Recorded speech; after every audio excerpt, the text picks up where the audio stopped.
akwazile ukuthi abuze lo mhlangano ngoba siyethi izulu ligotshwa lisemanzi ukuthi sizokwazi ukuthi siluleke.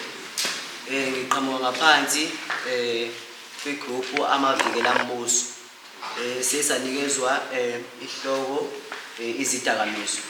Sonke siyazi sila ngaphakathi ukuthi idakamizwa iyona nkinga esibhekene nayo siyintsha yanamhlanje. Ulafe limhlophe ngabe siyokuba kabanjani. Ziyini-ke izidakamizwa? Izidakamizwe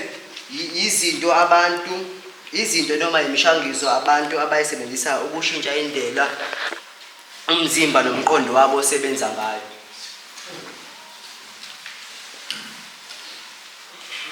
Izidakamizwa ziwumbulalazwe. Izidakamizwa into eyenza umuntu angalawuleki.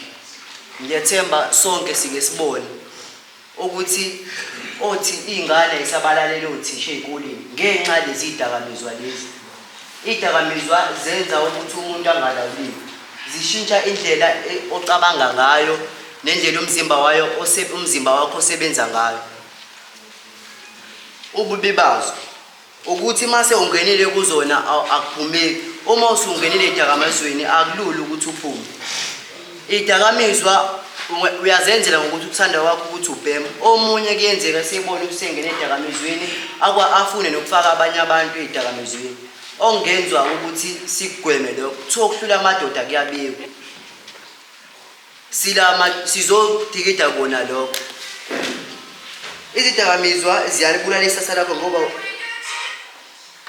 lokho ngenxa yokuthi awulawuleki masozidlile. Izidakamizwa zigcine zikuholela ejele.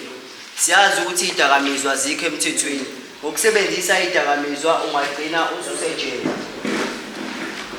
Ngizodlulisela kuzamini. Ngiyathemba ukuthi niyazi ukuthi ngingubani mina. Ngingusibani wakwaGatsheni uBuyabinyathu. Igama ngingusibani. Sisatshaziswa obani izidakamizwa esikoleni nasemphakathini. Imvamisa zisatshaziswa abantu bokufika basebenzisa izingane zesikole. Abantu bokufika basuka kwamanye amazwe beze la kuthini bebone izingane zesikole ukuthi zingabasebenzela ukudayisa izidakamizwa ezikoleni. Kanye nabantu ekuvele sebegxile kuzona. Abantu abagxile kwizidakamizwa bayakwazi ukudayisela abanye abantu ngoba bayasazi ukuthi isidakamizwa senzani emzimbeni womuntu. Singakugwema kanjani ukudayisa kwazo emphakathini? Ukulandela abantu abazidlayo basho ukuthi bazitholaphi babike kwamaphoyisa. Abantu abadayisa izidakamizwa kumele sithole imikhondo yabo ukuthi bayitholaphi futhi bayithathaphi nokuthi bayithengaphi kanye nokuthi bayidayisa kubani. Ngiyabonga. Gatsheni. Olukhulu. Angiphikisi kodwa ngifuna ukulungisa la belithi indoda umuntu oganiwe. Mase ngifuna ukubuza ukuthi imelithi indoda umuntu oganiwe nomuntu onomuzi umnumzane uyini?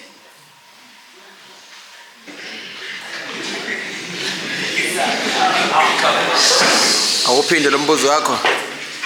Engifisa ukubuza ukuthi mabethi indoda umuntu oganiwe nomuntu onomuzi umnumzane uyini? Noma mhlambe mina ungenalo ulwazi oluyilona.